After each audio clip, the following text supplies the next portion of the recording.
मुझे अपनी ज़िंदगी में पैसा कमाना था और मैं पैसा कमाने के लिए कई प्लान और कई तरीके ढूंढता था।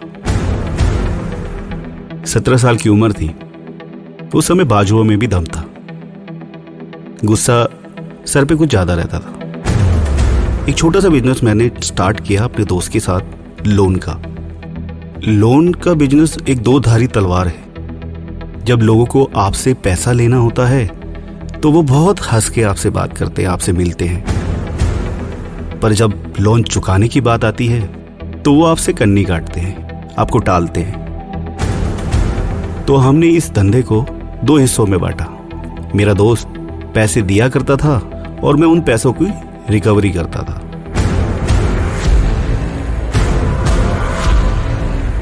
तो ऐसे ही रिकवरी के सिलसिले में हम एक पार्टी के पास गए। कुछ ज़्यादा रकम नहीं, छोटी सी रकम थी, 20,000 रुपये। मेरे साथ में 4-5 लोग और भी थे।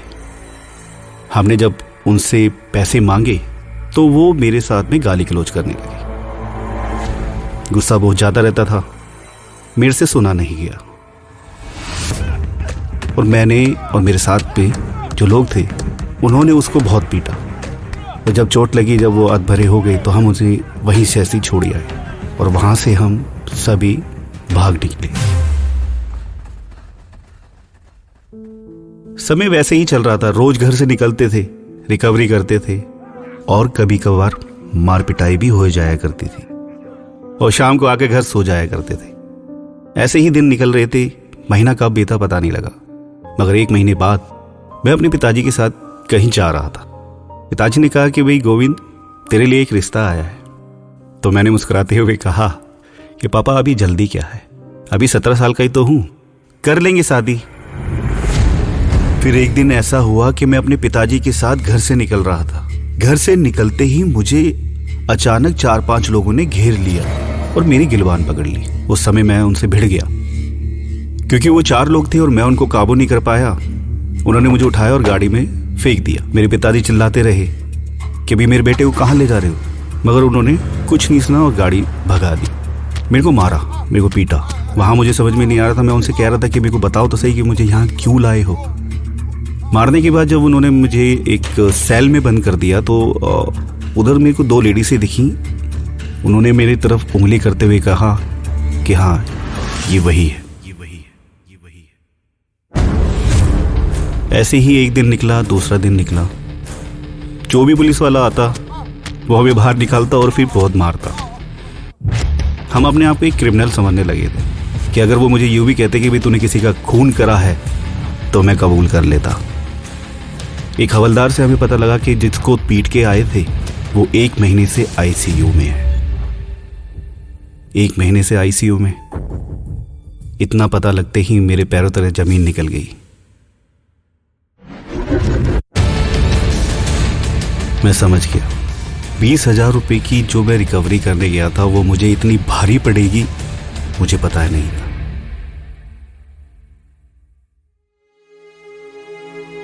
उस लॉकअप में पूरी रात मेरी जगते जगते ही निकल गई थी।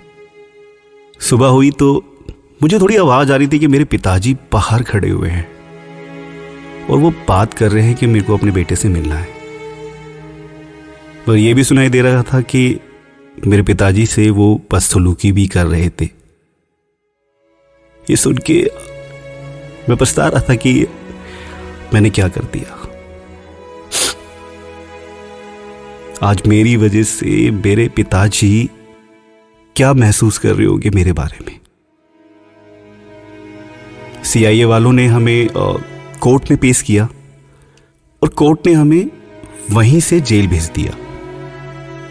वो केस चलता ही रहा और मैं करीबन 8 साल 6 महीने तक जेल में ही रहा। जेल में हम सारा दिन कैसे भी अपना समय बिता लेते थे, पर रात में परिवार की बहुत याद आती थी। रोना आता था कि वो आज़ादी, वो मौज मस्ती करना सब याद आता था। आंखें भर आती थी। 15 तारीख जून का महीना, मेरी माँ आई थी। मैं खुशी खुशी अपनी बैरिक से निकला और दौड़ता दौड़ता मुलाकात रूम में गया और माँ को देखा। मगर मेरी माँ वहां बैठे बैठे रो रही थी। मैंने जब माँ से पूछा, माँ क्या हुआ, तो रो क्यों रही हो, मैं निकल आऊंगा। कुछ देर बाद उन्होंने मुझसे कहा कि बेटा तेरे पिताजी नहीं रहे। ये सुनते ही मुझे इतना धक्का लगा। उधर माँ रो रही मेरे सामने और मैं इधर रो रहा। कुछ बात नहीं करी मैंने माँ से, बस यही कहा कि तुम जाओ, सब कुछ खत्म। कई हफ्तों तक मैं ना नहाया ना खाया, बेसुध पड़ा रहा। अब क्या होगा, मेरी मां का कौन ध्यान रखेगा। तो तब से मैंने ठाना कि मैं कुछ करूंगा, मैं अपने आप को बदलूंगा, पश्चाताप करूंगा जो मैंने किया है। फिर वहां से मैं अपने आप को बदलने के लिए पूरा जोर लगाता गया। जेल के माहौल में मैं अपने आप को ढालता गया। जेल के उस काम को मैं हर काम को करता गया जो जेल प्रशासन के द्वारा कराए जा रहे थे। जेल में एक वर्ड है कि गिनती, बैरी गिनती कि जहाँ रखा जाता है, तो मैंने अपनी गिनती वहाँ करा ली थी लंगर में, जो जेल में सभी का खाना बनता है। वहाँ मैं रात भर रोटियां बनाया करता और दिन में बाकी कैदियों को हौसला दिया करता था। ऐसे ही जेल में एक लाइब्रेरी है, उसमें बहुत सी अच्छी अच्छी किताबें हैं, तो वहाँ से मुझे पॉजिटिव बातें पढ़ने को मिलती थी, जिन बातों को मैं अपने साथियों के साथ में भी शेयर किया करता था। वक्त बदला, हालात बदले। 22 जनवरी 2016 को मैं जेल से रिहा हुआ। मैं कम से कम 10 किलोमीटर पैदल भागता भागता गया कि आज मैं छूट गया। तो मैं अपनी माँ से मिलूंगा, अपने छोटे भाई से मिलूंगा। मैं अपने घर तक पहुंचा। मैंने दरवाजा खटखटाया, मेरी माँ घर में झाड़ू लगा रही थी। तो मेरी माँ ने पूछा कौन, तो मैंने कोई जवाब नहीं दिया। जैसे ही उन्होंने दरवाजा खोला तो मेरे वो गले लग गई, और गले लग के इतना रोई। मगर उस समय जब मैंने अपनी माँ को देखा तो उसकी हालत वो नहीं थी जो मैं उसको छोड़ के आया था। एक मजबूर, एक गरीब की जो जिंदगी होती है वो मैंने देखी। अगले ही दिन मैंने समाज सेवा की तरफ रुख कर लिया। जो जेल प्रशासन में लोग मुझे जानते थे, मैं उनसे मुलाकात करता रहा।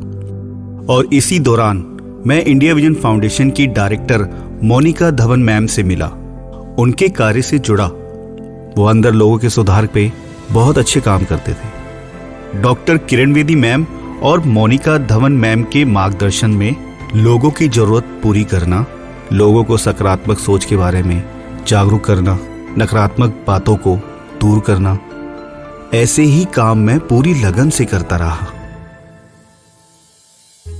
कुछ सालों बाद मुझे पता लगा कि जेल में रेडियो का प्रोग्राम चालू होने वाला है और उसके लिए आरजेस ढूंढे जा रहे हैं। एक कमाल की बात यह थी कि रेडियो जेल में ही लोगों के सुधार के लिए चलाया जा रहा था। इंडिया विजन फाउंडेशन के माध्यम से मैंने ऑडिशन दिए और कई 100 लोगों के बीच में से मैं चुना गया। फिर मुझे भोपूवाला के माध्यम से अभिषेक जी और दिव्या जी से आरजे की ट्रेनिंग मिली, जिन्होंने मुझे सिखाया कि कैसे ऑडिशन देने हैं, कैसे आपको आरजेस की ट्रेनिंग करनी है, और अलग अलग इंटरनेशनल टेक्निक से मुझे ट्रेनिंग मिली। और खुद तो शो करना ही है और दूसरे आरजेस को भी आपको सिखाना है। दोपहर के प्रोग्राम में मुझे एक प्रोग्राम होस्ट करने का मौका मिला और आज मैं 7 महीने से ये शो कर रहा हूँ। शो का नाम है आपकी खातिर, जिसके द्वारा मैं जेल में बंदियों से मिलता हूँ, उनकी आप बीती सुनता हूँ और उनकी फरमाइश से रेडियो पे सुनाता हूँ। और साथ ही साथ जेल में कैसे हमें पॉजिटिव रहना है इसके बारे में बताता हूँ। गलती तो हर एक इंसान से होती है, पर अपनी गलती को दोहराएं वो बहुत बड़ी गलती होती है। मैं रेडियो के माध्यम से उन्हें ये बताना चाहता हूँ कि ज़िंदगी बहुत अनमोल है, कि ज़िंदगी में चाहे जेल के अंदर हो या बाहर, जीतता हौसला ही है, हथियार नहीं। वो बाहर निकले एक सकारात्मक सोच के साथ, क्योंकि ज़िंदगी की यही रीत है, हार के बाद ही जीत है। आप सुन रहे हैं गोविंद को रेडियो परवाज पे। ये है रेडियो परवाज, ये है रेडियो परवाज।